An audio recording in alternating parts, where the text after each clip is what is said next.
السلام علیکم ناظرین، میں آپ کے سامنے دعوت اور اس کے فضائل پیش کر رہا ہوں، سماعت فرمائیں۔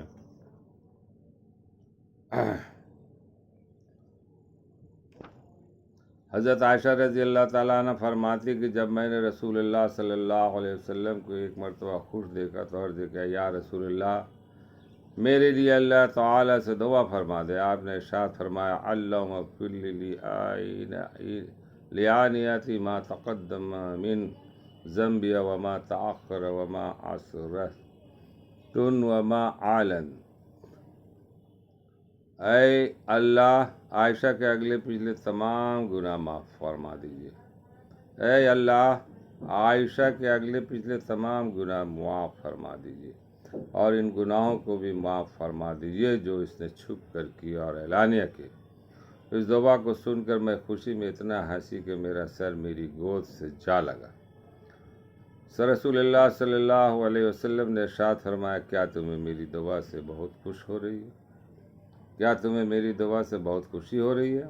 میں نے کہا، مجھے آپ کی دعا سے خوشی کیوں نہ؟ آپ صلی اللہ علیہ وسلم نے ارشاد فرمایا، اللہ کی قسم، یہ دعا تو میں اپنی امت کے لیے ہر نماز میں مانگتا ہوں۔ مزار مجمع الزوائد۔ حضرت عمرو بن عوف رضی اللہ تعالیٰ عنہ رسول اللہ صلی اللہ علیہ وسلم کا ارشاد نقل فرماتے ہیں کہ دین شروع میں اجنبی تھا اور عنقریب پھر پہلے کی طرح اجنبی ہو جائے گا۔ حضرت عمرو بن عوف رضی اللہ تعالیٰ عنہ رسول اللہ صلی اللہ علیہ وسلم کا ارشاد نقل فرماتے ہیں کہ دین شروع میں اجنبی تھا اور عنقریب پھر پہلے کی طرح اجنبی ہو جائے گا۔ لہذا ان مسلمانوں کے لیے جو خوشخبری ہے جن کو دین کی وجہ سے اجنبی سمجھا جائے گا، یہ وہ لوگ ہوں گے جو میرے اس طریقے کو درست کریں گے جس کو میرے بعد لوگوں نے بگاڑ دیا ہوگا۔ ترمذی۔ حضرت ابو ہریرہ رضی اللہ تعالیٰ عنہ فرماتے کہ رسول اللہ صلی اللہ علیہ وسلم سے مشرکین کے لیے بد دعا کرنے کی درخواست کی گئی۔ آپ صلی اللہ علیہ وسلم نے ارشاد فرمایا، مجھے لعنت کرنے والا بنا کر نہیں بھیجا گیا ہے، مجھے صرف رحمت بنا کر بھیجا گیا ہے۔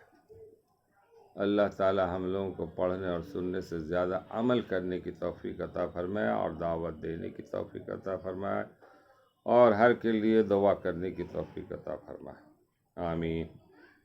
اس ویڈیو کو دور دور تک پھیلائیں، یہ بھی ایک صدقہ جاریہ۔ السلام علیکم، میں رئیس اعظم ہیدی، کولکاتہ، انڈیا سے۔